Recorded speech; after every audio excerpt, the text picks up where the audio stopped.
Tolong dengarkan baik-baik.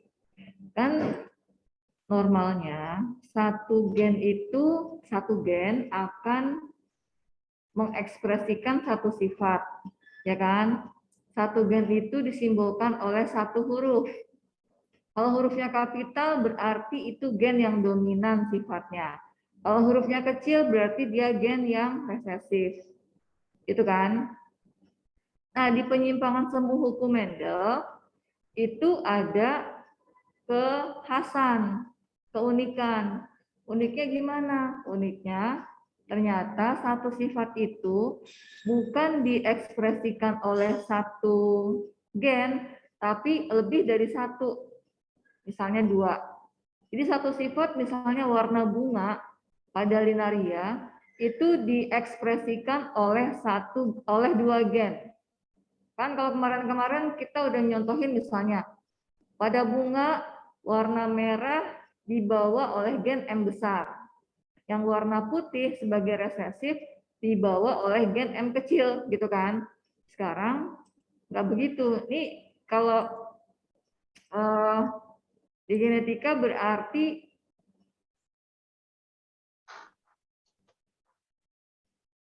berarti lagi ngomongin tentang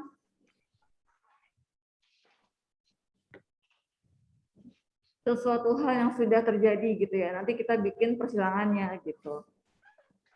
Saya mau nuliskan penyimpangan semu hukum Mendel.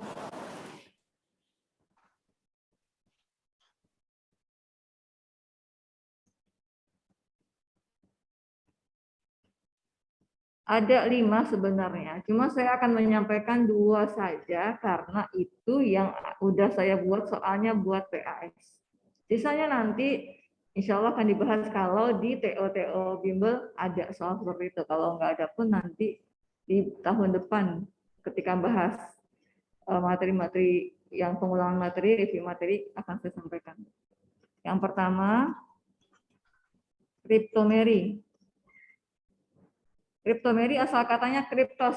Kriptos itu artinya tersembunyi. Apa sih yang tersembunyi pada kondisi kriptomeri? Yang tersembunyi adalah warna bunga ungu. Jadi saya sampaikan di sini ada gen yang terlibat 2 macam gen A besar dan gen B besar. Jadi kalau gen A besar itu gen pembawa pigmen. Berarti dia memiliki gen pembawa pigmen. Pigmen apa? Pigmen antosian. Antosian itu kebiruan, keunguan. Berarti lawannya gen A kecil, dia tidak gen yang tidak membawa pigmen, gen tidak membawa pigmen, gitu ya. Lalu gen yang kedua, gen B. Gen B besar itu adalah gen pemberi suasana sitoplasma basah.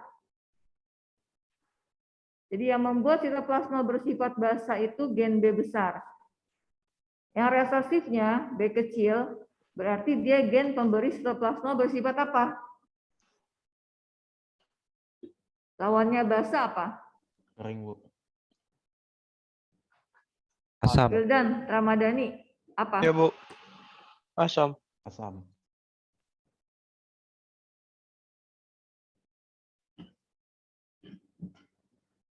Wildan, kamu mau jawab saya nggak? Asam, Bu.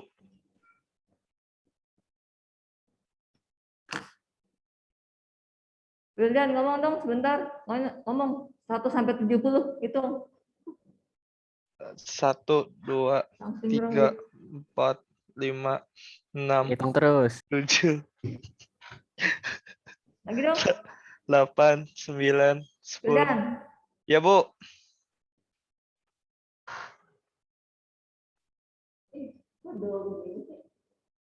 Wil, dan. Ya, Bu.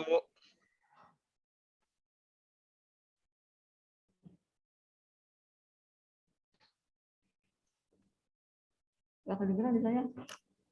Bu. Tadi saya nggak lupa di. Bu.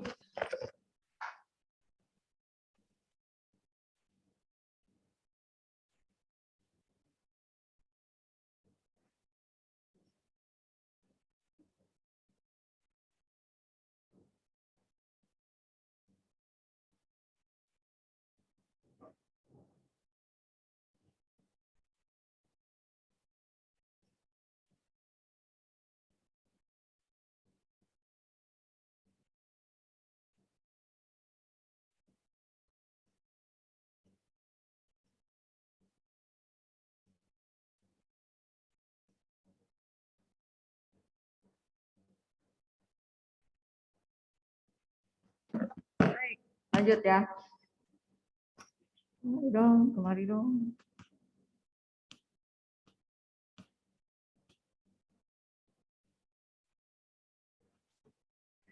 Nah, yang tersembunyi tadi saya bilang warna bunga ungu. Nah, pada kondisi ini disilakan individu yang warna bunganya merah. Merah itu bergenotip dia punya pigmen, tapi dia tidak berada pada kondisi basah sitoplasmanya. Dikawinkan dengan yang warnanya putih. Warna putih berarti dia tidak punya pigmen, walaupun kondisi sitoplasmanya basah. Ini gen gametnya A besar B kecil, ini A kecil B besar. Filial pertama 100% begini genotipnya. Ternyata fenotip ini muncul nih, gen A besar ketemu gen B besar. Muncul fenotip warna bunga baru, bukan merah juga bukan putih. Dia mengandung gen pembawa pigmen A besar dan mengandung gen pembuat sitoplasma bersifat basah B besar. Muncullah warna ungu.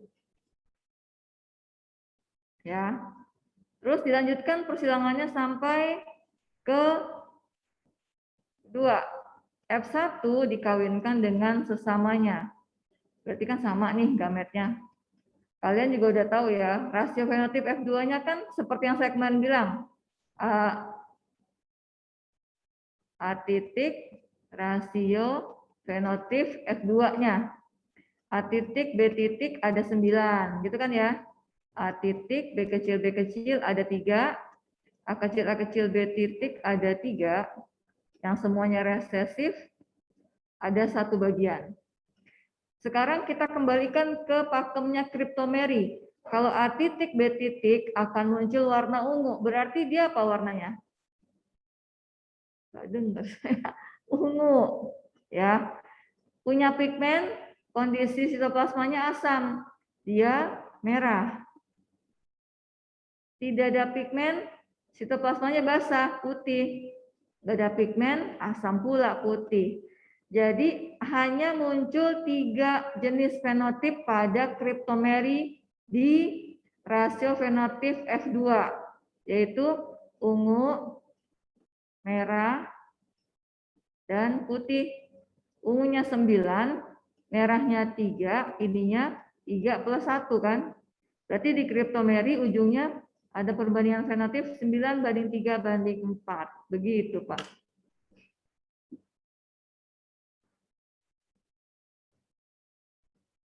Si Denny.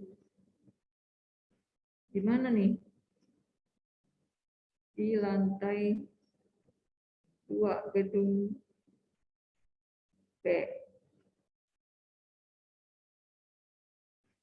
Sini, hai. Ini kok ini memang dol? Maksudnya nih? Pengatur ininya? Itu sekali tuh. Hah? Ini Kan itu di atasnya ada mode baju muda, bawa lagi, nah ini dia sekali. wah. Thank you. Kasih dong. Beberapa Anas. Tes.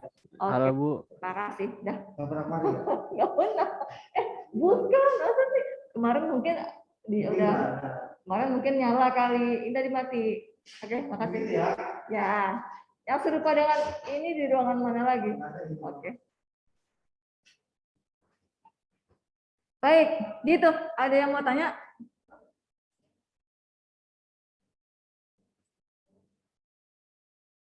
Jelas ya? Jadi pakemnya tetap 9331. Sekarang saya tanya dulu. Rasio fenotip F2 dengan perbandingan A titik B titik 9, A titik B kecil 3, A kecil B titik 3, dan A kecil B kecil 1, itu ketentuannya apa sih, Regan?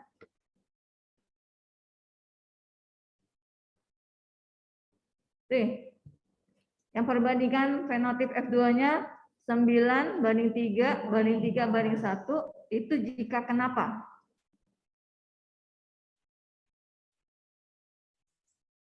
Lupa Bu. Lupa, iya. Nggak usah lupa, orang saya juga jelasin barusan, cuma saya nggak sebutin aja begitu. Jika kenapa, Rashid Kois? Kalau A besar, A kecil, B besar, B kecil, Bu. Apa nih? Kalau F1-nya A besar, A kecil, B besar, B kecil, Bu. Mau diralat nggak? Belum betul.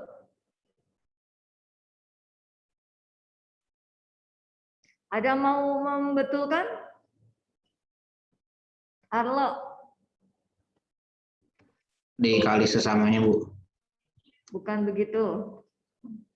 Yang dikali sesamanya apaan tuh? Yang jelas dong. Heterozigot sama heterozigot bukan? Iya, siapa tuh yang jawab? Nih, Shihan. parentalnya di hibrid heterozigot. Siapa yang jawab tuh? Shihan, Bu. Raffi Shihan. Tapi Cihan mau dapat nilai nggak? Atau masih mau kasih buat si itu tadi? Boleh, Bu. Bukan 0,1 deh. Itu syaratnya. 9331 ini perbandingan rasio fenotip buat yang parentalnya sama-sama heterozigot pada persilangan di hibrid nih. Heterozigot, ini heterozigot. Pada persilangan di hibrid, dua sifat beda. Itu ya Pak.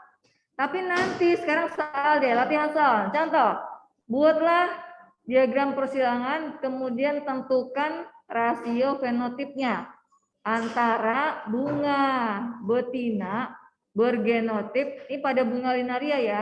Ini terjadinya pada bunga linaria marokana.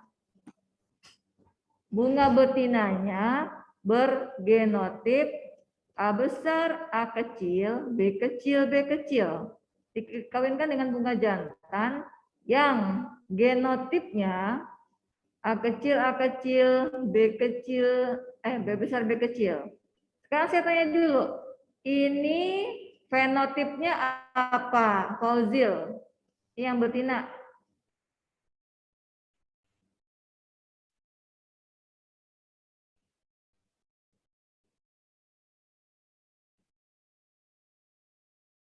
Fauzil, do you hear me? Pindah deh, Bara. Ini yang betina fenotipnya apa nih? A besar, A kecil, B kecil, B kecil. Pada konteks kriptomeri. Ada pigmen, kondisi sitoplasmanya asam berarti dia. Apa warnanya? Merah. Merah, betul. Yang jantannya apa berarti? Nggak ada pigmen, tapi kondisi sitoplasmanya Putih. basah. Putih. Ya, gitu. Silakan dikerjakan. Nanti yang udah bisa mau share ke kita boleh.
Sekali lagi, warna ungu di kriptomeri bersifat tersembunyi. Kenapa tersembunyi? Karena hanya akan muncul ketika gen A besar bertemu gen B besar.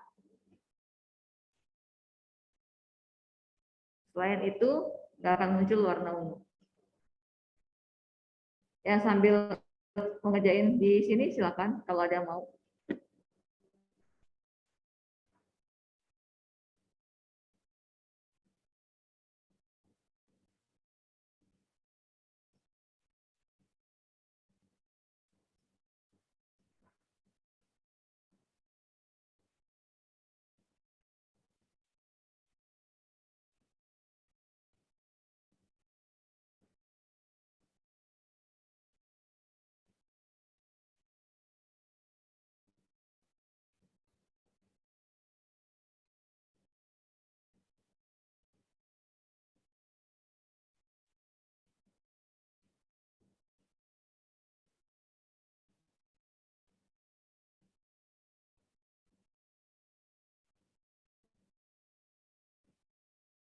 Bu, Ya, ini warnanya selalu merah dan putih, Bu. ungu, merah, putih. Dengan ketentuan begitu. Oke, Bu. Berarti ada 3 macam genotip kan? Pokoknya kalau dia tidak ada gen pembawa pigmen, artinya A-nya kecil, dia pasti putih. Di ketentuan ini, di ketentuan kriptomerik. Kalau ada pigmen, A-nya besar, lihat-lihat dulu B-nya. Kalau B-nya besar, pasti ungu. Kalau B-nya kecil, jadi merah. Karena pigmennya ada, tapi sitoplasmanya tidak mendukung. Harusnya basah, dia punyanya asam gitu. Jadi nanti di penyimpangan semu hukum Mendel, ketentuannya tergantung penyimpangan yang mana gitu ya, disesuaikan dengan jenis penyimpangan yang nggak berlaku umum.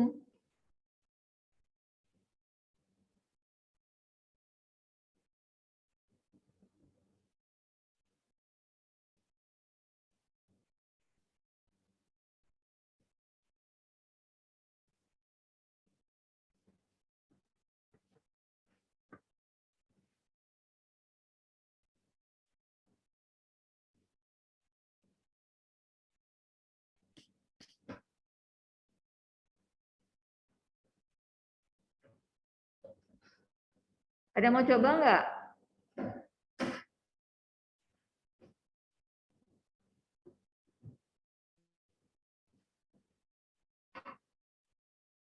Halo, halo Bandung. Siapa yang mau coba? Satu orang nih, biar cepet. Kita nggak akan berhenti di azan ya, kita berhenti di pukul 12. Karena waktu saya cuma 1 jam.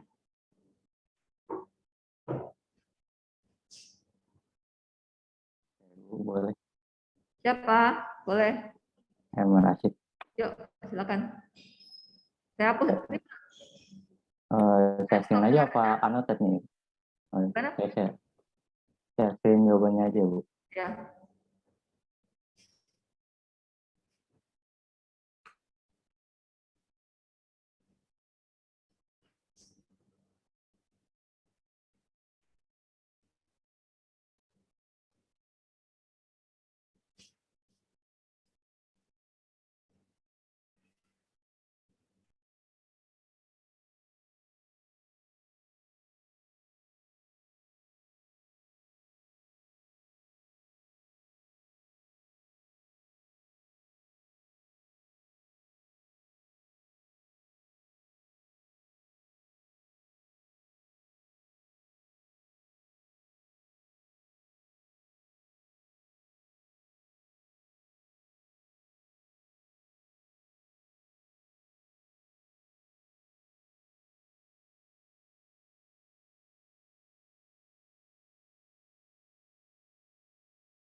Bu, masih di mute, Bu.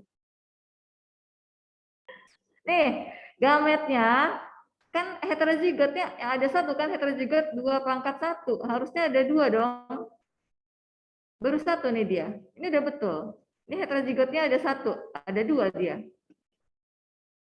Harusnya apa nih coba? Udah kelihatan kan ada A kecil di sini, A kecil, B kecil, tambahin 1 lagi di sini. Gitu. Berarti dia A besar, A kecil, B besar, B kecil. Gitu ya. Ini soalnya betul kan begini? Ya, Bu. Ya. Tambahin aja deh. Tuh. Ini ungu. Ini merah. Ini ungu. Ini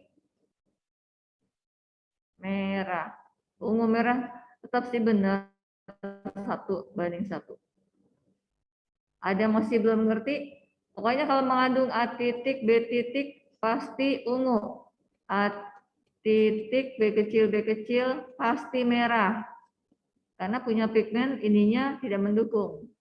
Kalau semuanya kecil, ya pasti putih. Gitu.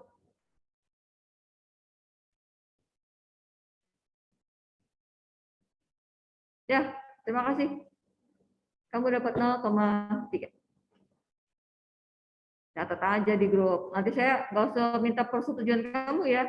Karena udah ulangan 2 kali, kalau ulangan ketiganya jelek langsung saya masukin. Kan udah ada yang punya timbunan nilai banyak tuh. Sekarang yang kedua, teman-teman kalau nggak ngerti nanya aja. Jangan sampai malu dan malas bertanya ya. Yang saya sendiri ntar pokoknya. Yang kedua, epistasis dan hipostasis. Epi dan hipo. Epi itu artinya tepi, luar. Kalau hipo artinya dalam. Maksud di pengertian penyimpangan yang ini adalah epi itu adalah sifat yang menutupi. Kalau hipo sifat yang ditutupi karena dia di dalam. Ini sifat yang menutupi. Kalau ini sifat yang ditutupi. Contohnya, ada sapi berwarna hitam. Gitu. Gennya yang membuat warna sapi itu 2 macam gen. Harusnya kan 1 macam ya normalnya. Tapi ini ada gen H dan gen K. Kemudian dikawinkan dengan sapi yang berwarna kuning. Perhatikan genotipnya. Ada H besar, K kecil, jadi warnanya hitam. H kecil, K-nya besar, warnanya kuning. Nanti di soal akan diinformasikan seperti ini. Gen H besar, misalnya gitu ya, gen H besar bersifat epistasis. Berarti gen K besar, kalau H besarnya epi, gen K besarnya adalah yang hipostasis. Dalam contoh ini, gen H besar, warna hitam dia akan menutupi gen K besar jika berada bersama-sama. H besar ketemu K besar, jadi warna hitam. Kan K-nya besar, Bu, tapi kan dia bersifat hipostasis. Ketutupan oleh gen H besar. Gitu. Gametnya ini ada H besar, K kecil, ini H kecil, K besar. Filial pertamanya H besar, H kecil, K besar, K kecil. Warnanya apa tadi? Ini epi, ini hipo, hitam. Kemudian dilanjutkan sampai persilangan kedua, sesama hitam yang heterozigot ini dikawinkan. Dapatlah rasio fenotip F2. Nanti kita lihat penyimpangannya seperti apa. Rasio fenotip F2.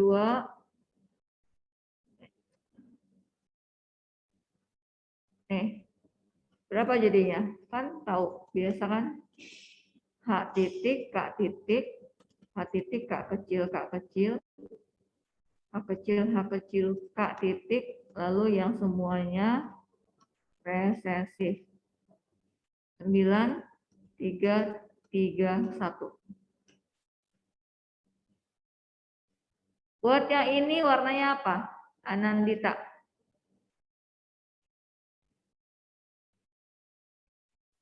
Hitam, Bu. Hitam. Ini apa, Pramudia?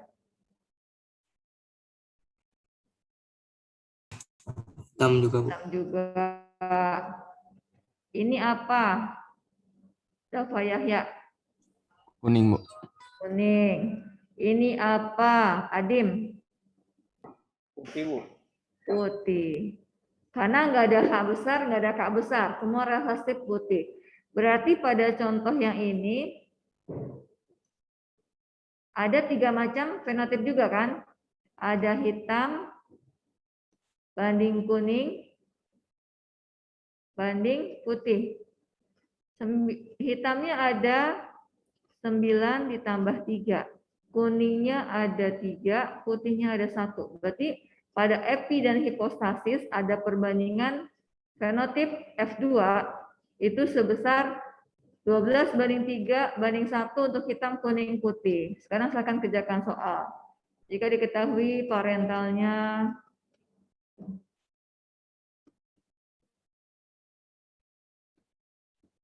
bagaimana rasio fenotipnya? Silakan dikerjakan.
Ada mau coba?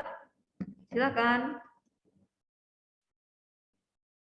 Langsung tuh di bawah saya masih muat tuh.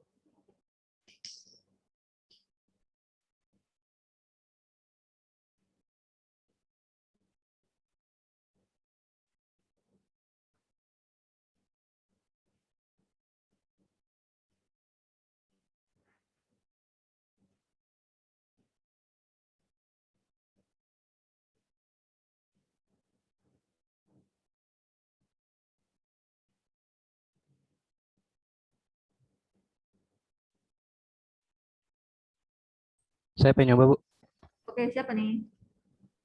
Novel. Ya, silakan.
Udah, Bu.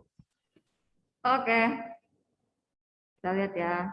Gametnya karena ada satu yang heterozigot, ada satu, ada dua gametnya. Ini karena tidak ada yang heterozigot, maka gametnya cuma satu, betul. Terus dibuatlah persilangannya, ting gitu kan. Dapat genotipnya dua macam, karena dia mengandung kuning, ada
Tunggu, saya keluar dulu.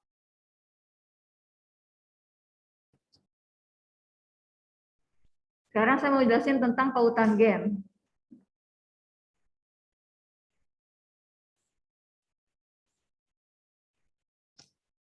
Pautan gen. Kemarin kan kita udah bahas tentang yang gamet ya. Untuk genotip seperti begini,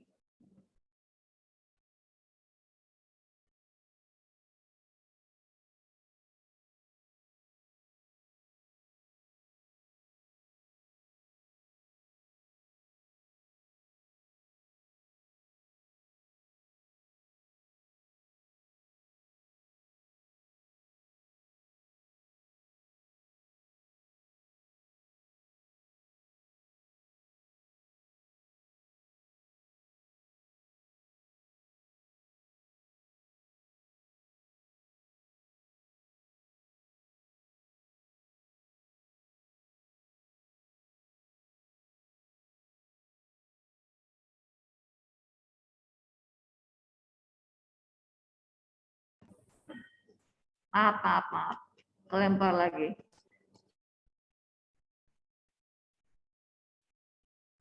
Tadi saya nanya Zulkarnain. Zulkarnain dengar nggak tadi saya?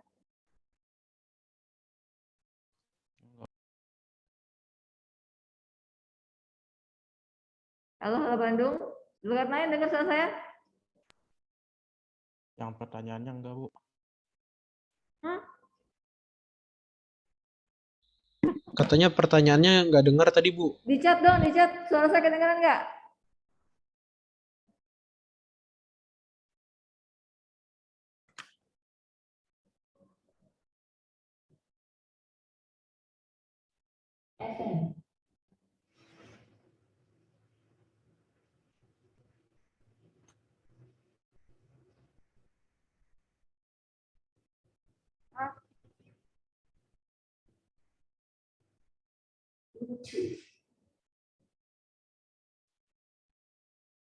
Baik, kalau ada dengerin aja. Tahu deh. Gamet untuk genotip seperti ini, kan yang heterozigot A dan D, ya kan? Gametnya ada 2/2, harus ada 4. Bagaimana itu? A-nya dipisahin. Kamu udah tahu, tapi saya akan jelasin satu hal yang lain nanti setelah ini. C-nya masih sama, D-nya kita pisahin lagi karena beda. Ada 4 jalur, berarti ada 4 macam gamet. A besar, B besar, C besar, D besar. Ini A besar, B besar, C besar, D kecil. Yang ini A kecil, B besar, C besar, D besar. Ini gitu. Ya. Nah, ini adalah gamet dalam kondisi normal. Tapi nanti akan ada pembahasan tentang pautan gen. Ini normal. Ini normal. Ya, normal. Jika ada pautan gen, biasanya di soal akan diberikan informasi. Jika ada pautan gen, A besar terpaut D besar. A kecil terpaut D kecil. Bagaimanakah gametnya? Gitu biasanya. Bagaimana gamet yang terbentuk? Gitu. Normalnya kan harusnya ada 4 macam gamet nih, ya. Pengertian gamet A terpaut D besar, A kecil terpaut D kecil, maksudnya A besar itu maunya ketemunya sama D besar aja. Kalau kayak begitu, ini muncul nggak? Nomor 1. Muncul, Bu. Muncul nggak Adika? Muncul, Bu. Kalau muncul kasih jempol. Adika. Oke, muncul ya. Terima kasih Anas. Kalau ini muncul nggak? Yang kedua. Kenapa nggak muncul? Karena D-nya kecil, betul. Nggak muncul dia. Kalau yang ini muncul nggak? Yang ketiga. Nggak muncul, betul. Ini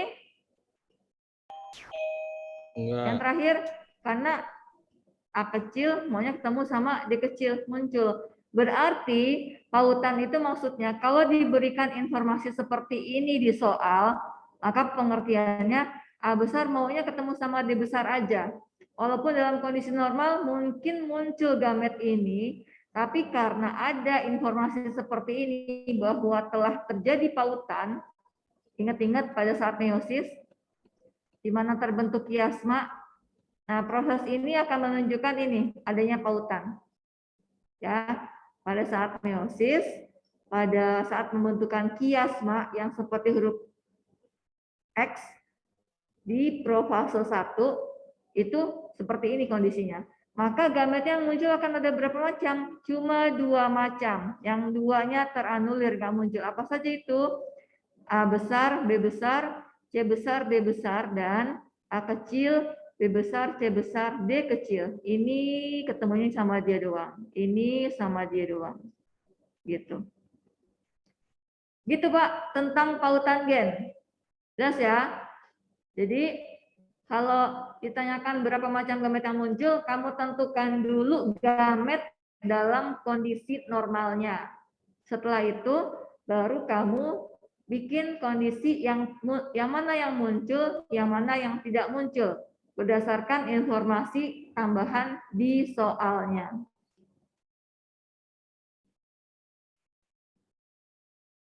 Ada yang mau tanya?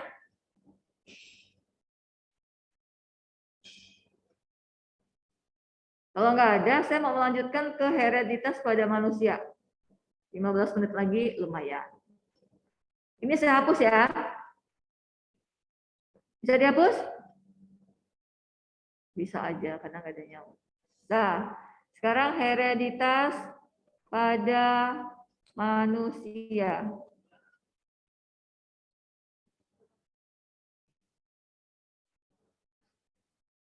Sifat-sifat yang bisa diwariskan itu pewarisannya bisa melalui 2 jenis kromosom, kan ya. Kalau diwariskan melalui autosom, maka buat laki-laki dan perempuan jika diwariskan melalui autosom, terutama penyakit-penyakit genetis nih, maka buat lelaki dan perempuan, ini perempuan dan laki-laki kemungkinannya sama, akan ada 3. Dia adalah wanita atau lelaki yang normal atau carrier. Carrier itu maksudnya yang heterozigot genotipnya, atau dia penderita, orang yang sakit. Contohnya, misalnya yang terpaut autosom ya, albino, yang gampang aja deh albino. Yang kedua, jika dia diwariskan melalui gonosom. Gonosom itu kan ada 2, gen X dan gen Y. Kalau melalui gen X berbeda, gen lagi kromosom. Kalau melalui kromosom X ada 2 kemungkinannya. Jika dia seorang laki-laki, jika dia seorang perempuan. Buat laki-laki, jika ada penyakit yang terpaut di kromosom X, maka akan ada 2 kemungkinannya. Ini ambil aja contohnya buta warna. Maka kalau laki-laki yang buta warna, ini laki-laki normal. Buta warna dibawa oleh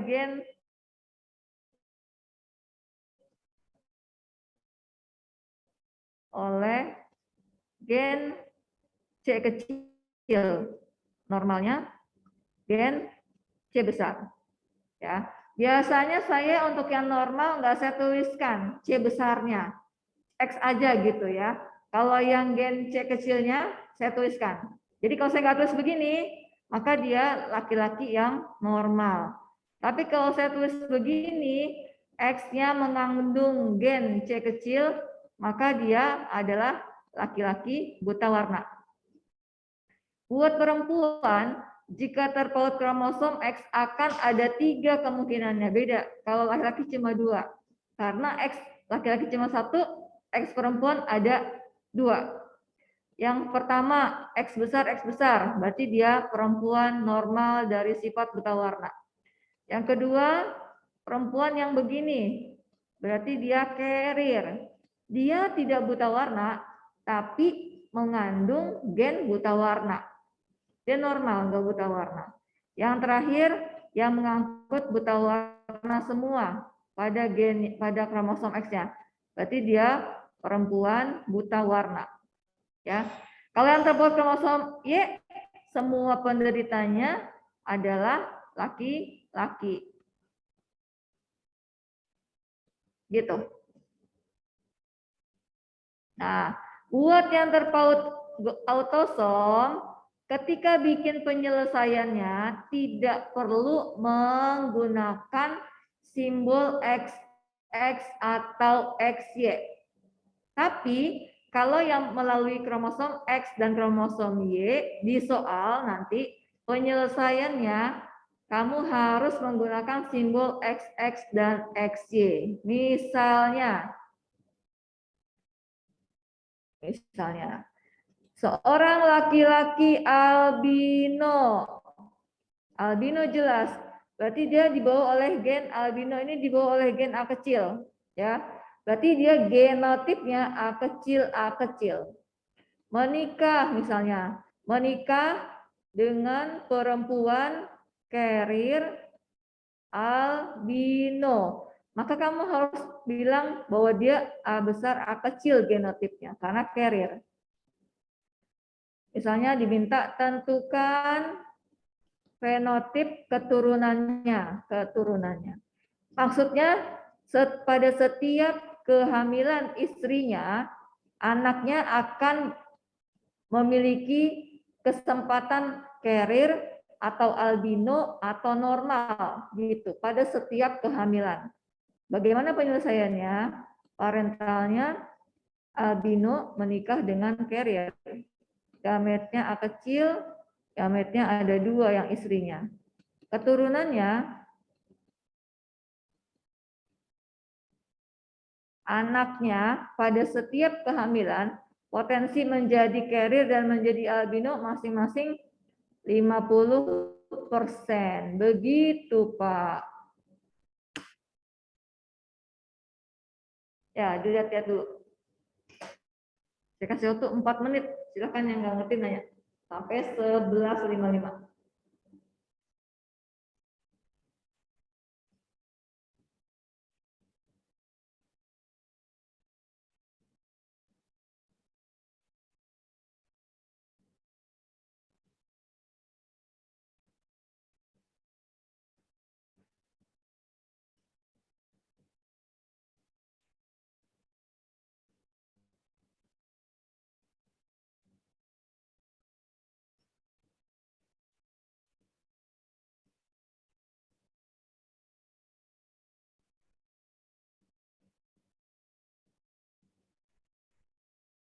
Yang tidak ngerti nanya, yang pura-pura budek jangan dibikin budek karena lagi dijelasin tapi kamu dengar musik. Tolong ya.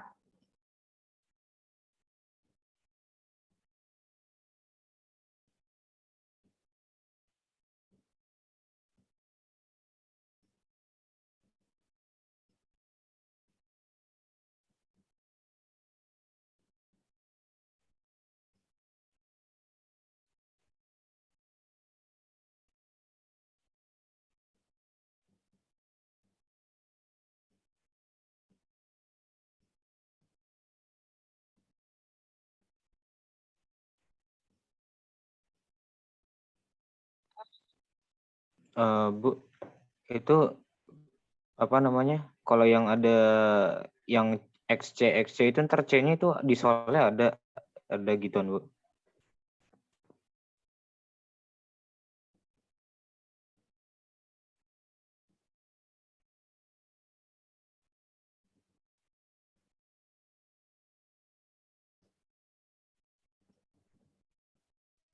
Di chat aja coba di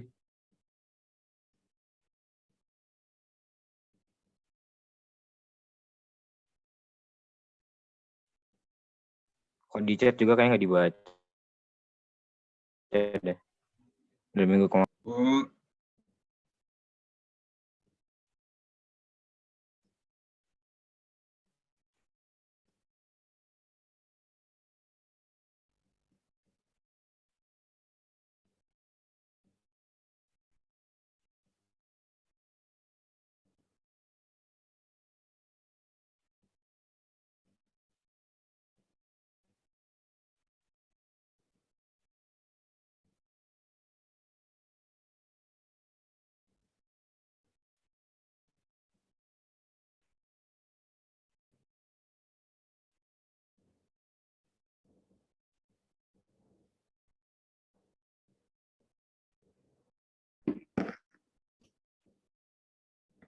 Ada mau tanya nggak? Udah jelas? Nah, kalau udah jelas saya mau ganti penjelasan. Silakan Tadi kerjakan soal berikut. Nah, nyempil deh di sini ya. Seorang laki-laki normal jika tidak saya berikan keterangan apapun tentang kenormalannya, maka kamu buatlah genotipnya begitu. Ya, kalau saya sebutkan normal. Seorang laki-laki normal, ini suaminya, menikah dengan perempuan yang ayahnya albino. Perempuan itu ayahnya albino, berarti kan dia mengantungi gen albino 1, ya enggak? Ibunya tidak ada keterangan, maka anggaplah ibunya normal. Buatlah perempuan itu begini genotipnya. Jelas? Oke, ya. Jadi seorang perempuan yang ayahnya albino, kita fokus ke ayahnya aja. Karena ayahnya albino nih, ayahnya kan begini nih, dia kan pasti dapat 1 nih, ya. Yang satu lagi, tidak ada keterangan tentang ibu perempuan itu. Maka asumsikan ibunya normal dari sifat albino. Jelas ya Pak? Maka ini dia nih asumsinya. Maka perempuan tersebut berarti carrier dari albino.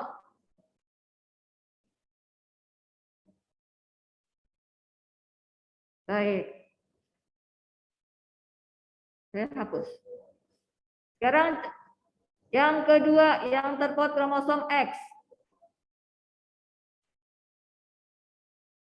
Laki-laki buta warna, tulis, laki-laki buta warna menikah dengan perempuan yang ayahnya buta warna. Laki-laki buta warna pasti begini, ya kan? Kan cuma 2 kemungkinannya. Perempuan, ayahnya buta warna. Perempuan itu X-nya 2. Buta warna di ayahnya, ini laki-laki nih. Laki-laki itu nanti pada saat pembentukan gamet ada sperma X, ada sperma Y. Laki-laki ini nih ayahnya, buta warna dia. Ngasih gen X buta warna ke anak perempuannya. Nih. Yang satu lagi buat anak perempuan dapat dari X ibunya. Maka setiap kelainan yang terpaut kromosom X pada laki-laki itu pasti akan diberikan kepada anak perempuannya. Sementara laki-laki, ya, X dari anak laki-laki pasti dia dapatkan dari ibunya.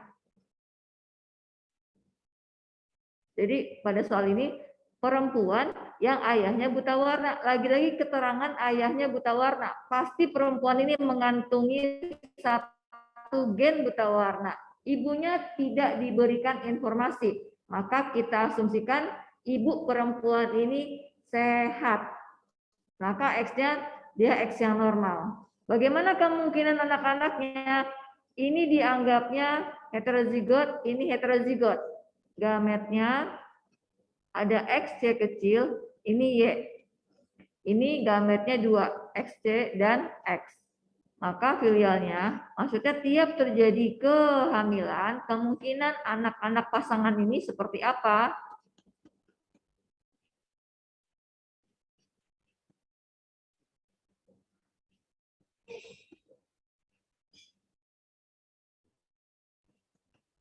Kalau saya selalu menghitungnya perempuan di perempuan, laki-laki di laki-laki.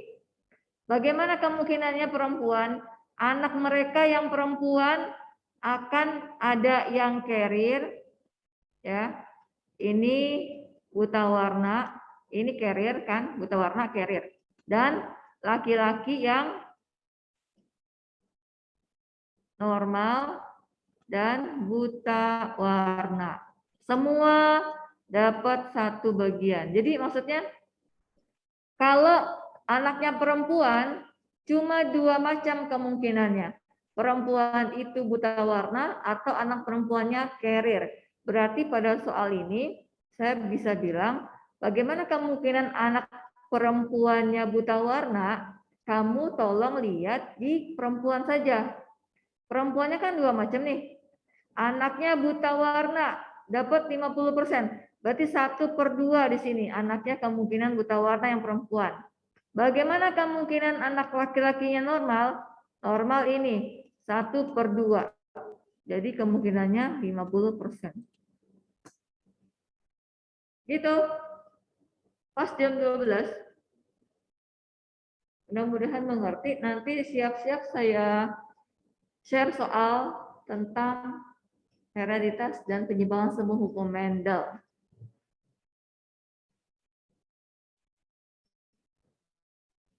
Saya stop share ya.